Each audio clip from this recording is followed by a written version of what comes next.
Pues, en esta ocasión estamos presentando una nueva actividad académica del Consejo Regional Montevideo del Colegio Médico del Uruguay. En este caso se trata del tema de el rotulado nutricional frontal en los alimentos. Tenemos que decir que este rotulado nutricional frontal forma parte de las estrategias de los estados y de la sociedad para tratar de disminuir el consumo de alimentación no saludable por parte de la población y reducir además los riesgos que ello implica, sanitarios y de costes económicos y sociales. También debemos decir que, y esto es muy importante, que el Colegio Médico del Uruguay está muy comprometido con la salud pública del país. Está no solo comprometido por conciencia y por ética, sino por el mandato legal que dimana tanto de la ley de colegiación como de la ley del Código de Ética Médica. Es decir, la salud poblacional, la salud pública, la salud poblacional, su mejoramiento, su promoción, la detección de los factores de riesgo y las intervenciones oportunas, el mejoramiento de la salud pública, es un compromiso legal y ético del Colegio Médico. Todos sabemos que, siendo la salud individual muy importante, no alcanza con ello y la salud y el mejoramiento de la salud pública se yergue como una barrera muy importante para evitar las enfermedades y el deterioro de la salud. Por lo tanto, entendemos y sabemos que las enfermedades crónicas, las enfermedades transmisibles, constituyen hoy por hoy en el Uruguay la principal causa de mortalidad y de morbilidad y de mortalidad prematura, así como la principal causa de pérdida de años saludables en la población uruguaya, y sabemos que uno de los importantes factores de riesgo de la aparición de estas enfermedades transmisibles, diabetes, hipertensión, enfermedades cerebrovasculares, enfermedades cardiovasculares, cáncer, estamos diciendo que uno de los principales factores de riesgo es la alimentación no saludable, ¿verdad? La alimentación no saludable, y que evidentemente en este caso el rotulado nutricional frontal, acercando una información veraz y asequible en el embolsado de los alimentos para que el usuario, el habitante, tenga conciencia de lo que está consumiendo, se constituye en una herramienta muy válida para disminuir estos riesgos. Evidentemente es una medida importante. Estas medidas habrá que acompañarlas de otras medidas más, porque sabemos que en este tema de la salud pública y de la información al consumidor, toda la sociedad del mundo, también la uruguaya, está en el debe con el consumidor, ¿verdad? Y tendremos que seguir trabajando desde una perspectiva de compromiso y de una perspectiva de modestia y de independencia del Colegio Médico del Uruguay, ¿verdad? De esa perspectiva tendremos que seguir trabajando en este tema, para así hacer, digamos, posible uno de los aforismos de Hipócrates de Cos, el padre de la medicina moderna, que ya hace 2400 años establecía este aforismo: que tus medicamentos sean tus alimentos y tus alimentos tus medicamentos. Este aforismo, que a 2400 años mantiene plena y absoluta vigencia, es por el cual también nosotros señalamos la importancia de realizarlo partiendo de la base de que libertad de decisión e información veraz y apropiada van de la mano. Agradecemos especialmente a la doctora Dora Zafir, profesora en Derecho, abogada, ex juez penal, docente, especialista en el tema, su participación en la jornada, así también como agradecemos a los estimados colegas y amigos, la profesora agregada, profesora agregada en pediatría, doctora Catalina Pinchac, y además neumóloga, y el profesor doctor Julio Viñolo, médico de familia y epidemiólogo, por su importante participación. Por lo tanto, dejamos la palabra agradeciendo nuevamente su participación, dejamos la palabra a la doctora Catalina Pinchac. Bueno, buenas tardes a todos. Agradecemos al presidente de del Colegio de la Regional Montevideo, doctor San Vicente, por la introducción y por la invitación que nos ha hecho, tanto a la profesora agregada Catalina Pinchac, como a la profesora Dora Zafir, profesora de Derecho, bueno, y a quien les habla por esta invitación para un tema que entendemos de vital importancia para la medicina nacional y para la salud pública, como es el etiquetado frontal de los alimentos y el derecho a la salud. Comenzamos primero diciendo que, para introducirnos en el tema, que la epidemiología ha pasado por distintas etapas, desde la etapa prebacteriológica, que hablábamos de las enfermedades transmisibles, es decir, los gérmenes que provocan la aparición de las enfermedades transmisibles, una segunda etapa que se refiere a los fenómenos y estudios en la población, y el paradigma emergente que está unido precisamente a las enfermedades no transmisibles.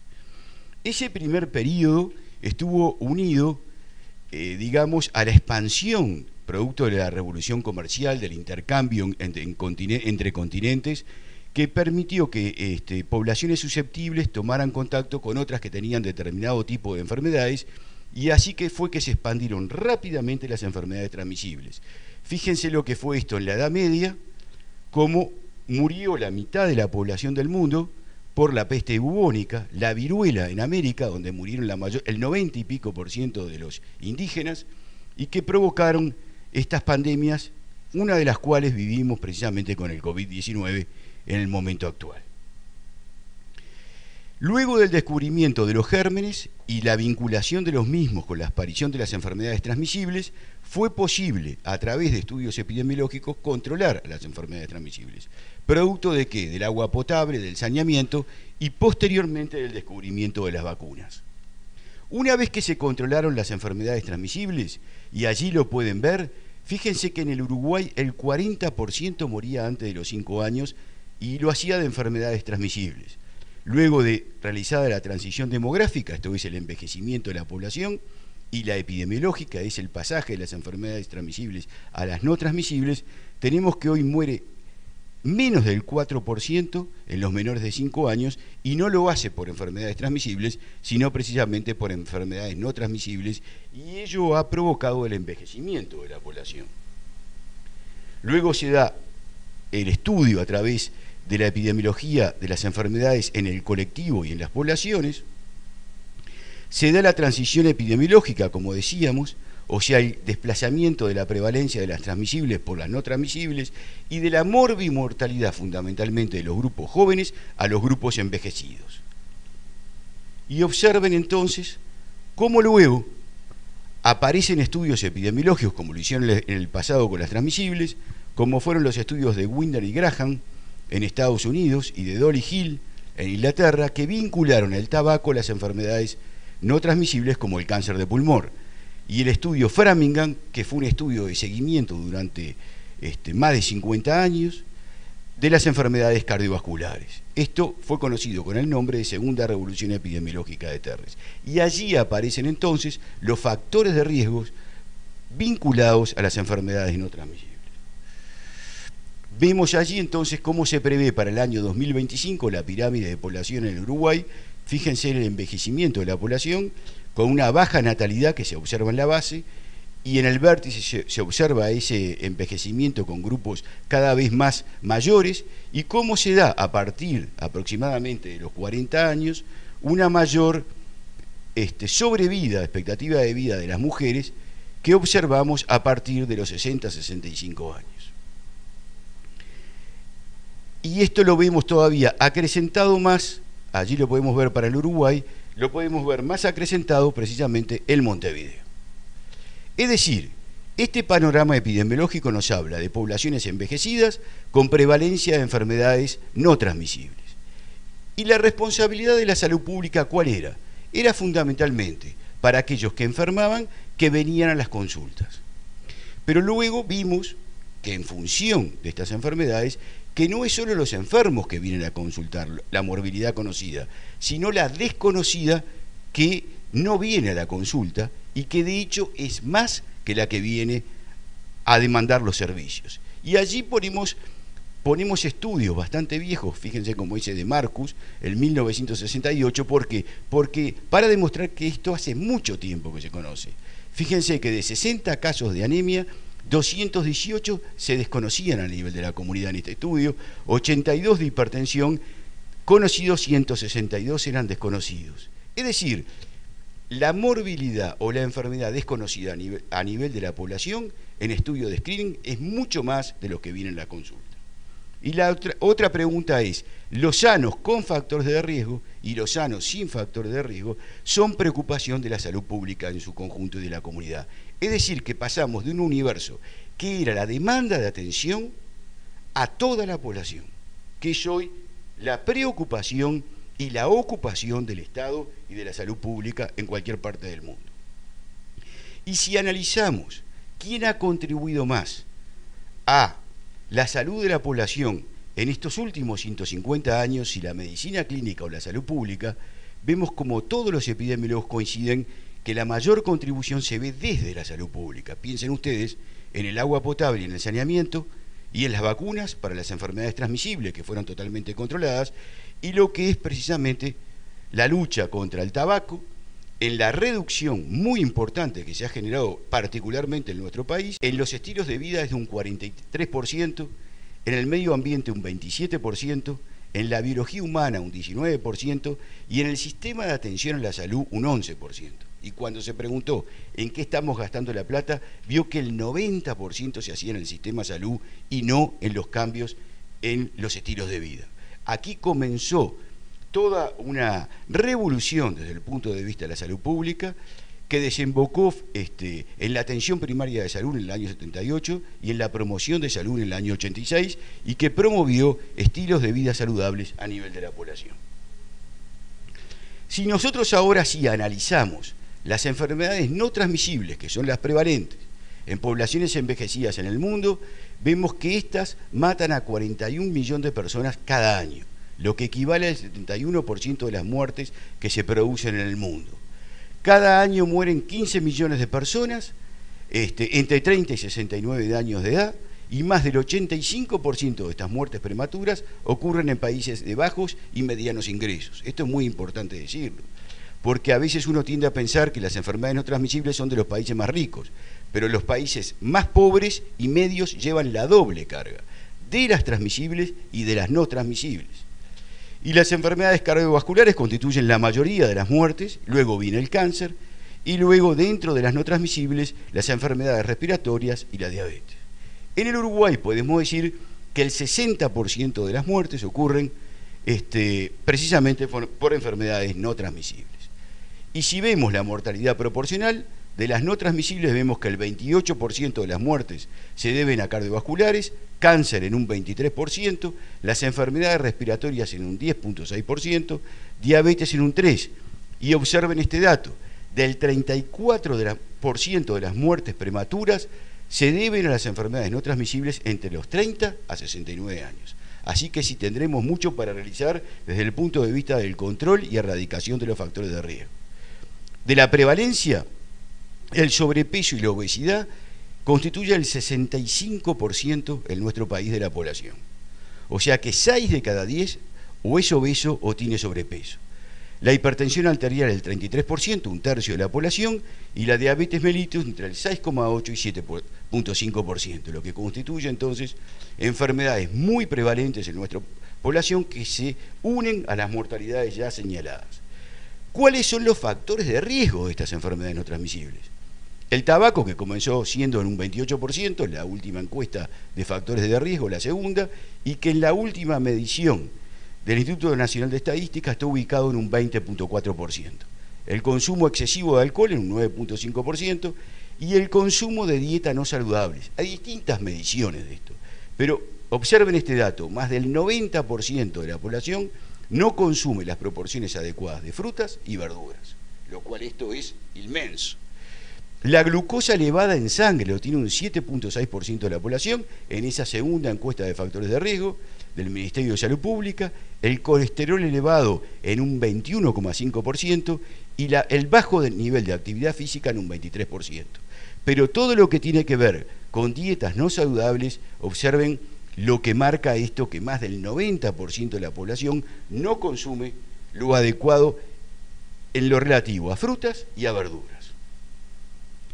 Bien, si nosotros entonces pensamos en la nueva salud pública, en lo que se debería hacer y que se conoce como promoción de salud, que tiene en cuenta los determinantes de la salud y los determinantes sociales, vemos que hay que hacer un cambio muy importante, por el cual los individuos y las comunidades deben tener los medios adecuados para el control de su propia salud y para así poder mejorarla. Lo que yo le decía de la LONDE en Canadá desembocó finalmente en el año 86 en la famosa estrategia de promoción de salud en Ottawa.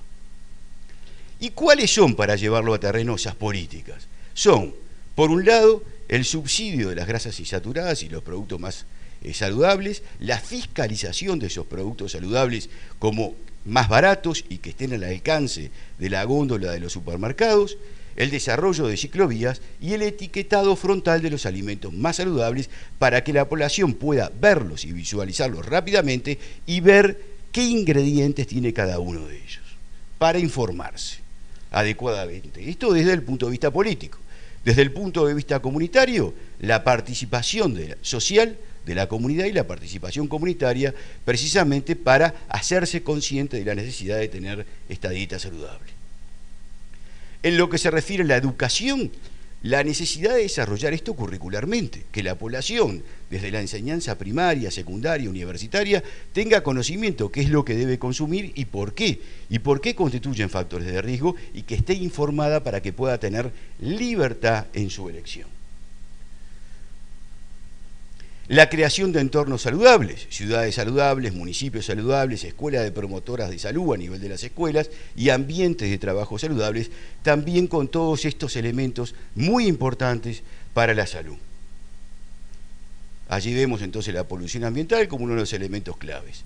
Y el otro elemento es la reorientación del personal de salud hacia ¿qué? Hacia la prevención y promoción y hacia el primer nivel de atención. Esta realidad epidemiológica, esta realidad demográfica que amerita que tengamos equipos interdisciplinarios actuando en el primer nivel, sí para curar al enfermo cuando lo necesite, pero para actuar preventivamente en los factores de riesgo para evitar que se enferme. Esto para beneficio de la población y también para beneficio del sistema de salud que no se vea recargado con los altísimos costos que todo esto importa. Finalmente, desde el punto de vista legal, la Ley de Relaciones de Consumo, Ley 17.250, en su artículo 6, que nos dice el derecho básico de los consumidores a la educación y a la libertad de elegir. Este es un elemento clave, un precepto que está basado en la Constitución. Nosotros tenemos que darle la posibilidad, mediante la información, al consumidor para que pueda elegir lo que quiera consumir. ¿Por qué? Porque él tiene que cuidar de su propia salud de acuerdo a la estrategia de promoción de salud. Y para ello debe estar informado. ¿Para qué? Para prevenir la aparición de enfermedades no transmisibles y en el caso de tenerlas, resarcir los daños que provoca la misma. Diría yo, la prevención como un elemento clave en todo este elemento. Y esa prevención se tiene que desarrollar con el consumo de alimentación saludable. Cuando un consumidor va al supermercado, tiene que tener entonces a la vista cuáles son los alimentos que tienen exceso de azúcares, exceso de grasas insaturadas, de azúcar y de elementos que no son de sal y aquellos elementos que no son adecuados para su salud. Y para ello debe figurar en letra clara, en tamaño adecuado, que se pueda leer en idioma español aquellos elementos que le permitan ser más libre para preservar su salud. Finalmente, si queremos tener salud para todos en el año 2000, tenemos que tener información y manejo del conocimiento por parte de la población. Para desarrollar, ¿qué? La estrategia de atención primaria de salud. Para desarrollar la estrategia de promoción de salud. Para el desarrollo de la protección social en salud por parte de la población. Y la salud, finalmente, como derecho humano. Sobre estas 4 columnas, basada en la información que permita la libertad, tendremos salud para todos en toda la población. Esta es una de las grandes estrategias de la Organización Mundial de la Salud, de la OPS, y también lo debe ser en nuestro país. Le voy a dar la palabra entonces a la profesora agregada Catalina Pinchak, que va a hacer referencia a estos elementos en la población infantil.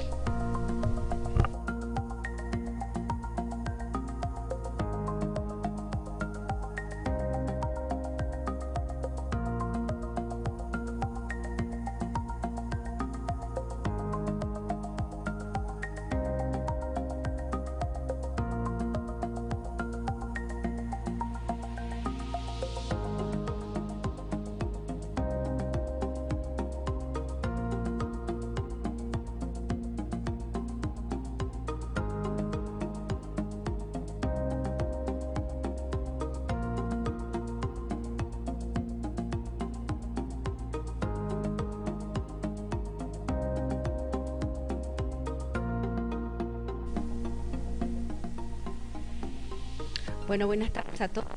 Muchísimas gracias al presidente del Regional Montevideo, el doctor Daniel San Vicente, a todo el grupo que reunimos hoy para conversar sobre algo súper importante como es el etiquetado frontal, la importancia que tiene. Yo soy Catalina Pinchak, soy pediatra y me voy a dedicar a hablar sobre algunos temas que tienen que ver con el etiquetado frontal, las enfermedades no transmisibles y la pediatría. Declaro no tener ningún tipo de conflicto de interés en este tema y sabemos que el sobrepeso y la obesidad es un problema sumamente importante ya desde los primeros años de vida del niño. Tal es así que la Organización Mundial de la Salud ha denominado a esta problemática como la epidemia del siglo XXI. Es la enfermedad crónica no transmisible más frecuente en la actualidad en la pediatría, ¿sí? Por lo cual lleva a un importante costo socioeconómico, por lo cual han sido reconocidos como un gran problema de salud pública. En los últimos 15 años, la población de nuestro país ha sustituido lo que es las comidas tradicionales que nos hacían nuestras madres, las abuelas, por productos procesados, productos rápidos, de acceso rápido. Estos productos tienen elevados niveles de azúcares, de grasa y de sodio. La alimentación no saludable que contienen estos productos constituye uno de los principales factores de riesgo de enfermedades no transmisibles, como cuáles, como la hipertensión, como la diabetes y algunos cánceres. Por lo cual, hoy sabemos que 4 de cada 10 niños presentan sobrepeso y 2 de cada 10 tienen obesidad. Y eso es un poquito alternante, depende de la edad de los pacientes de los que estemos hablando. Por lo cual existe un consenso político internacional sobre la necesidad de implementar medidas poblacionales costo efectivas que reduzcan este impacto. El rotulado frontal, que es el tema que hoy nos reúne, es una de las políticas recomendadas por la Oficina Panamericana de la Salud, UNICEF y FAO para prevenir el sobrepeso y la obesidad en niños y adolescentes como una de las herramientas que necesitan los pacientes para prevenir esta epidemia del siglo XXI. Uruguay está muy preocupado porque es un problema que lo venimos viendo de hace mucho tiempo, pero en los últimos 20 años ha sido exponencial la curva sobre, les voy a mostrar ahora algunos estudios, no todos, algunos de los que seleccioné, para mostrarles cómo venimos, qué es lo que está pasando con nuestros niños y adolescentes desde, por ejemplo, el año 99. En el estudio ENSO reveló que en los niños de 9 a 12 años que se estudiaron, en ese grupo se encontró obesidad y sobrepeso, obesidad del 9% y sobrepeso del 17%. Ya para la época este dato era terriblemente alto. Bueno, hoy estamos muy por encima de esos valores. Según otro de los estudios realizados por el Instituto de Economía de la Facultad de Ciencias Económicas en el año 2005, en niños de escuelas públicas del país que tenían en ese momento 7 y 9 años, la prevalencia de sobrepeso fue casi 17% y de obesidad del 9%. Luego esos mismos niños fueron evaluados cuando tenían 12 y 13 años con un aumento del sobrepeso en un 20%. Eso sobre todo los niños escolares, pero ¿qué pasa con los niños pequeños, con los niños menores de 2 años? En un estudio que se hizo interinstitucional entre el Ministerio de Salud Pública, el MIDES, RUANDI y UNICEF en el año 2011, se vio que el 9.5% de los niños presentaban obesidad, o sea, muchos más presentaban sobrepeso, pero obesidad ya casi el 10% de nuestros niños menores de 2 años. En la segunda encuesta mundial de salud del adolescente realizada en Uruguay en el año 2012 por la Junta Nacional de Drogas, el Ministerio de Salud y el MIDES, realizada en estudiantes de segundo, tercer y cuarto año licial de centros públicos y privados de todo nuestro país, se vio que el 26% de los encuestados presentaba algún grado de sobrepeso y obesidad era ya el 7% en ese grupo. Otro estudio que fue desarrollado por la Comisión Honoraria para la Salud Cardiovascular y la Unidad Coronaria Móvil, que fue hecho en el año 2015-2016, que estaba preocupado sobre, ¿había alguna relación entre la hipertensión arterial y su vínculo con el sobrepeso y la obesidad en niños preadolescentes o adolescentes precoces de 10 a 13 años? Se hizo un estudio en las escuelas públicas de Montevideo y se vio que había un 40% de los participantes que tenían sobrepeso y obesidad. Por lo cual vemos que la obesidad es multifactorial y que vinculada a muchas otras cosas, más allá de la alimentación, sedentarismo, disminución de la actividad, pero tiene un principal factor de riesgo que es la alimentación que tenemos todos los uruguayos, y estamos hablando en este momento de los niños y adolescentes, el cual tienen un alto contenido calórico con snacks, golosinas, comidas rápidas y bebidas azucaradas. Por ejemplo, fíjense el creciente consumo de alimentos procesados y altamente procesados en un estudio que se hizo entre el 2000 y el 2013 en Uruguay, nos dicen que las ventas de los productos ultraprocesados aumentaron un 68% en Uruguay, mientras que las ventas de las bebidas ultraprocesadas aumentaron un 172% en el mismo periodo, o sea que es enorme. Como todos estamos responsables de este gran problema, que es un problemón a esta altura, a nivel de la comunidad educativa también tomó parte responsablemente de este problema y promueve el consumo de alimentos con un buen valor nutricional e impulsa que todas las cantinas y los kioscos y los locales que están dentro de los centros educativos se ajusten a las recomendaciones nutricionales para la población de edad escolar y adolescentes y en especial a los contenidos de sal, azúcar y grasa. Ya la OMS en el 2010 decía que las escuelas y las guarderías y todos los centros de educación que tienen el privilegio de mantener el bienestar en los niños necesitaba y instaba a todos los gobiernos a adoptar políticas que apoyen el régimen alimentario saludable en las escuelas. Por lo cual sabemos que si comemos mal, vivimos mal.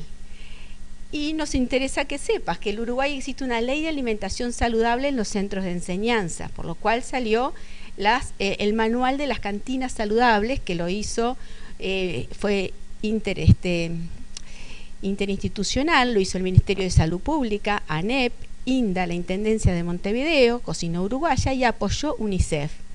Y tomaron algunas cosas que hasta el momento actual se mantienen y de esa manera se va educando a los niños y a los adolescentes y estableció, por ejemplo, entre muchas cosas, la prohibición de la colocación de saleros en los comedores de los centros educativos, así como la publicidad y la exhibición de los productos que no estén dentro de los grupos de alimentos y bebidas recomendadas.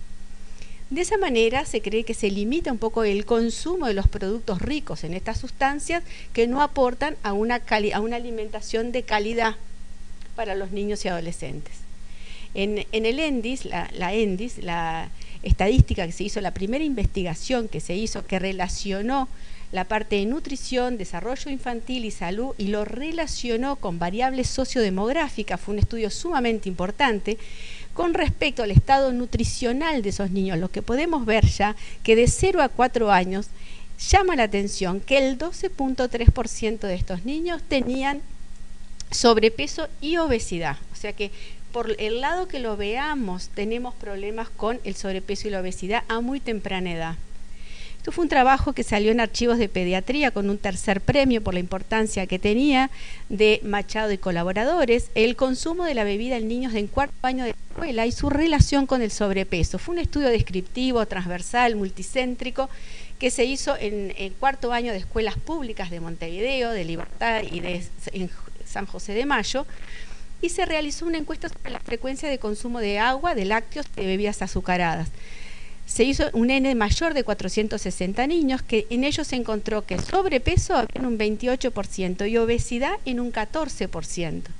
Y encontraron que estos niños tenían un consumo de bebidas muy frecuentemente azucaradas en el 33,6% y muy frecuente en un 24,6%. O sea, que estaba íntimamente relacionada como uno de los elementos de la alimentación el consumo de bebidas azucaradas. Otro trabajo que se presentó también en Archivos de Pediatría en el año 2018 por Machado y colaboradores, otro estudio que fue un estudio transversal que fue realizado desde julio del 2015 hasta julio del 2016 con niños entre 4º y 5º año de escuelas públicas y privadas de Rivera y Montevideo, y ahí se interrogó la frecuencia de consumo de algunos alimentos y el nivel de actividad física. Y ahí se describió la prevalencia del sobrepeso y obesidad en esos niños. Se hizo un estudio en más de 318 niños, un N de 318 niños, en el cual se encontró que 28% tenía sobrepeso y el 14% ya tenía obesidad. Y ahí que se vio que la mayor proporción de estos niños tenían o recibían como alimentación en meriendas, galletitas, bizcochos, snack, golosinas y dulces. Permanecían además más de 6 horas sentados y tenían una menor proporción, o sea, de juegos al aire libre menor de 60 minutos al día. O sea que estaba todo muy relacionado. Otro de los estudios, el sobrepeso, obesidad y la hipertensión en niños, se evaluaron más de 1.346 niños en 48 escuelas, niños entre 10 y 13 años de escuelas públicas de Montevideo, y se evaluó la presión arterial de estos niños y las medidas antropométricas, que era peso, talla y circunferencia de cintura. Y se vio que la media de edad de este estudio fue de 11.8 años y se vio que había pacientes prehipertensos, 79 pacientes, y una hipertensión del 98 pacientes, o sea que más del 13% tenían prehipertensión e hipertensión arterial. Y el estado nutricional teníamos una obesidad del 13% y un sobrepeso del 26%. La prevalencia de la hipertensión en los pacientes que tenían peso normal era del 11% y la hipertensión en pacientes con exceso de peso era del casi 22%, por lo cual se constata una gran asociación entre sobrepeso y obesidad e hipertensión arterial. ¿Cómo intentar resolver esta epidemia? Bueno, lo que se llama las campañas de promoción, alimentación saludables. Es alarmante el crecimiento que hay. ¿Y qué estamos haciendo? Estamos incentivando cambios de hábitos, reforzando conceptos de alimentación saludable y etiquetado frontal de los alimentos envasados, que permitirá identificar fácilmente cuáles son los alimentos que tienen exceso de sodio, azúcares y grasas en sus productos. Lo importante de todo esto es reconocer que estamos a un gran problema de salud pública en el momento actual, y que no es de ahora, desde hace muchos años, y venimos en aumento. Hoy tenemos casi un 40% de estos pacientes entre sobrepeso y obesidad, de acuerdo a la bibliografía que les he mostrado. Entonces, los profesionales, los técnicos, los industriales que tienen el conocimiento para llevar adelante este gran desafío, deben continuar trabajando en forma coordinada entre sí, con el fin de lograr un mejor producto, de mejor calidad desde el punto de vista nutricional. Yo creo que estamos en un momento en que se deben hacer muchos cambios. La población nuestra se lo merece. Creo que hay que hacer educación, educación, educación. La Sociedad Uruguaya de Pediatría se expidió con respecto a este tema del rotulado frontal de alimentos y estuvo de acuerdo que el rotulado sirve para motivar a la población a mejorar la selección de los alimentos en base a la calidad nutricional de los mismos. Muchísimas gracias.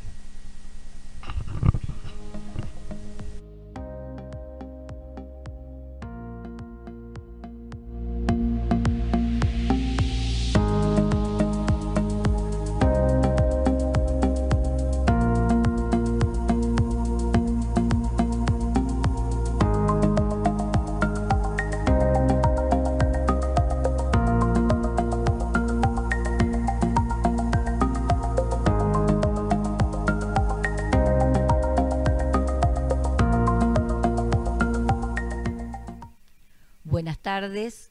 En primer lugar, quiero agradecer infinitamente al Colegio Médico, que ha trabajado tanto en el tema del etiquetado y en la defensa de la salud de toda la población.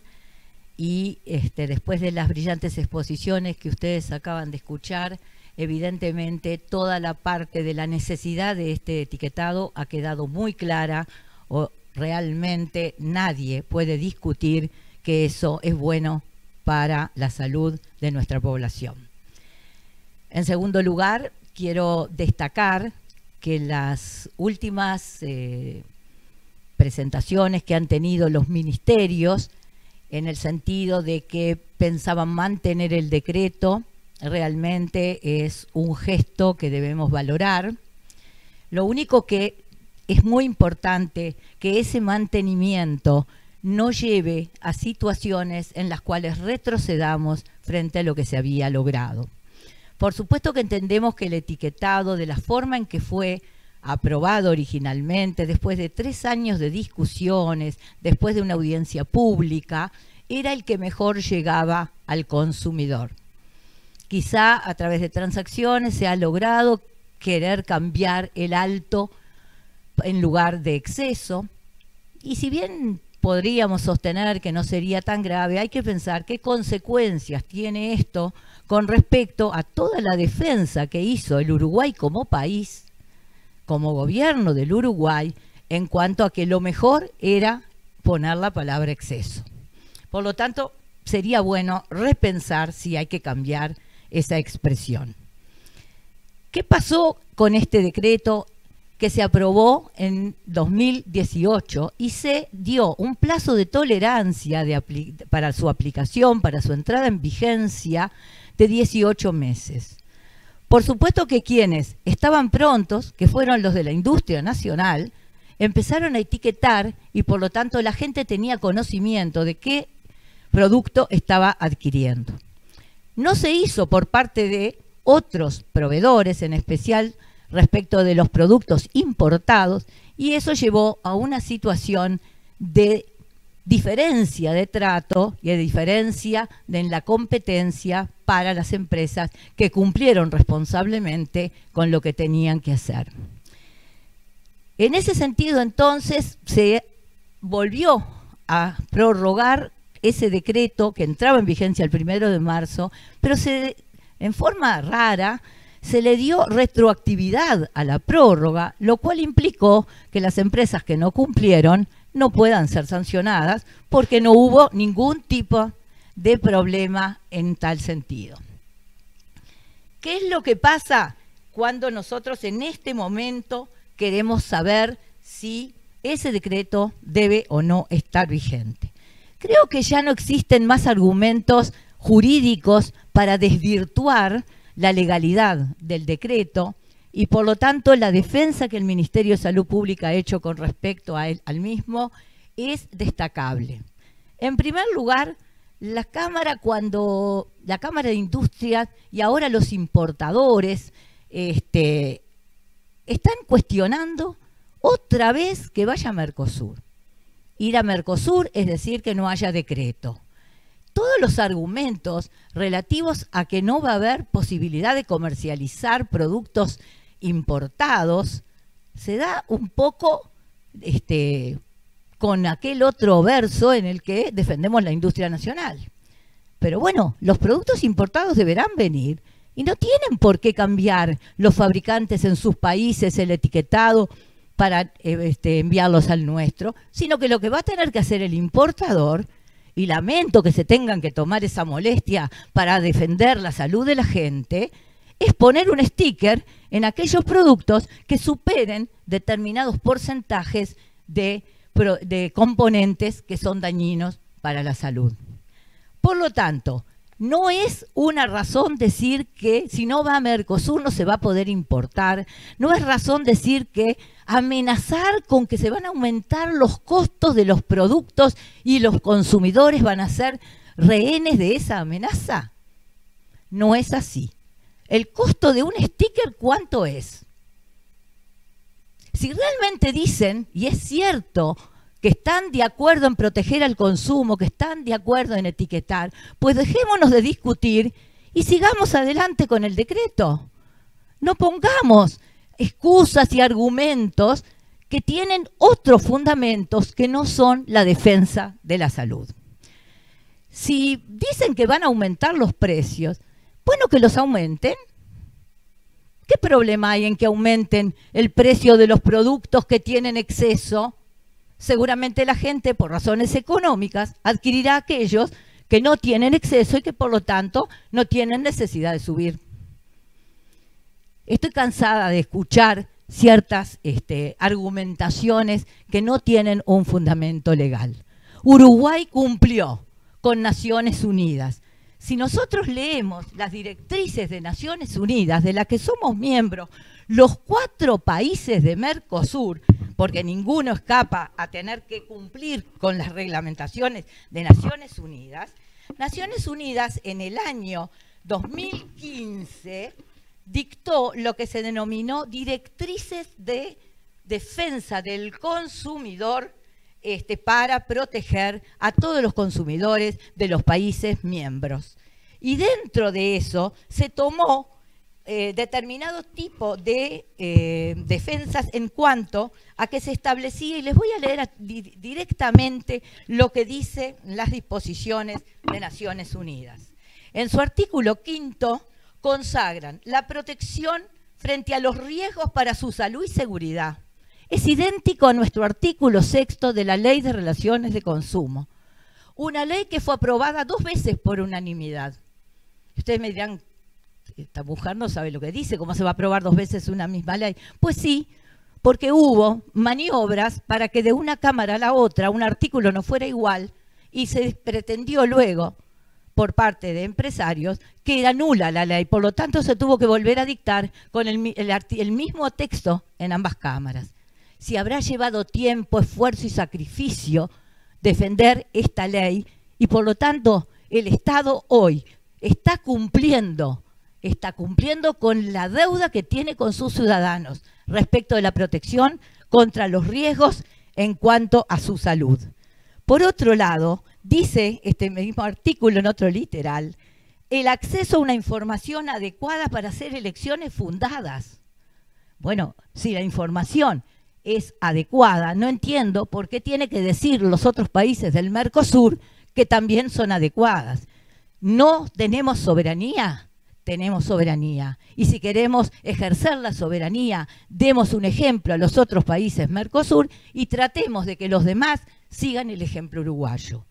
Por otro lado, fíjense en lo que dice el artículo 27 de Naciones Unidas, que es obligatorio para el Uruguay, para Argentina, para Brasil, para Paraguay, que son nuestros aliados Mercosur. ¿Y qué va a pasar si ellos no cumplen? Estarán en infracción con estas normas de Naciones Unidas.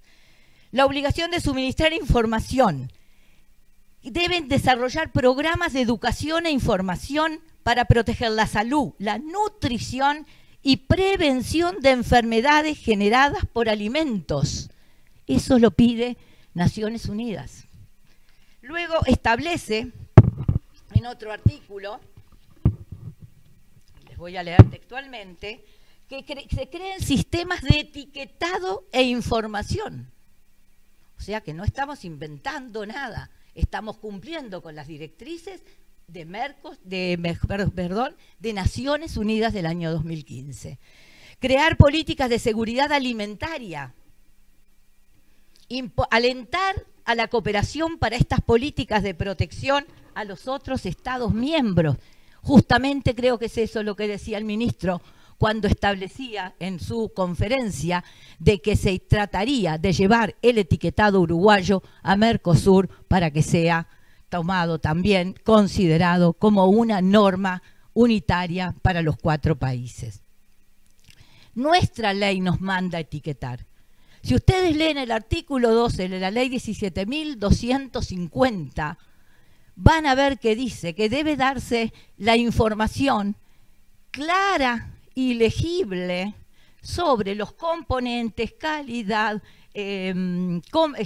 características, origen, precio y riesgos que genere para la salud o la seguridad. Pero tiene que ser de manera clara y legible. Yo el otro día llevaba a un canal un etiquetado actual y le decía al periodista, que es mucho más joven que yo, porque yo no veo nada, entonces claro, me van a decir, anda, ponete lentes o lleva una lupa, porque estoy vieja. Pero él, que era joven, no logró leer qué era lo que tenía de sal. Y cuando ya en uno se puede leer, yo sé si eso es mucho o es poco para mi dieta. ¿Yo entiendo eso? No, ni tengo por qué entenderlo. La OPS, la OMS, son las que establecen cuáles son los porcentajes que son superiores y pueden dañar. Nadie prohíbe comercializar. Se puede comercializar, solo que hay que cumplir con las reglas, porque si nosotros tomamos en cuenta solo un interés que esté en juego, nunca habría habido el derecho laboral. Nunca tendríamos a las personas que trabajen 8 horas y fuera de esas horas hay que pagar horas extras, porque eso era perjudicial para otro. Siempre que estamos tomando una decisión, sabemos que estamos poniendo en conflicto 2 derechos. El problema es en favor de quién lo resuelvo. ¿Cómo puedo compatibilizar? ¿Cómo elevo, le empodero al consumidor, de acuerdo a nuestra ley, de acuerdo a las directrices de Naciones Unidas, hasta del Tratado de Asunción creador del Mercosur? ¿Cómo lo empodero? A través de una información clara, veraz y suficiente, con letra legible, que sea entendible, que se le avise cuáles son los riesgos que puede tener para su salud y seguridad. Yo estoy segura de que los ministerios, al dar su informe, de alguna manera están tratando de llevar adelante la defensa del consumidor en cuanto a la salud, como lo han hecho con el COVID-19, que hemos sido un ejemplo y seguimos luchando para poder seguir en esa senda. También en las enfermedades que no son transmisibles, tenemos personas que tienen determinadas comorbilidades que pueden perjudicar el sistema sanitario y saturar los CTI, porque estos productos las llevaron en gran parte, no en su totalidad, por supuesto que hay otros factores que pueden coadyuvar a tener presión arterial, a tener colesterol, a ser diabéticos. Entonces, apelo a que nuestras autoridades no se dejen llevar por publicidades que son interesadas. El que defiende al consumidor no tiene un interés personal, no tiene un interés propio. A mí nadie me paga, a mí nadie me pide que lo haga. Lo hago porque siento que es mi deber como ciudadana, como estudiosa del derecho, como juez que tuvo que aplicar normas, que las normas se cumplan. Tenemos la norma. Por favor, señor presidente, cumpla y siga en su esfuerzo por luchar por la salud de nuestros ciudadanos. Espero que en la próxima oportunidad festejemos la vigencia del decreto. Muchas gracias.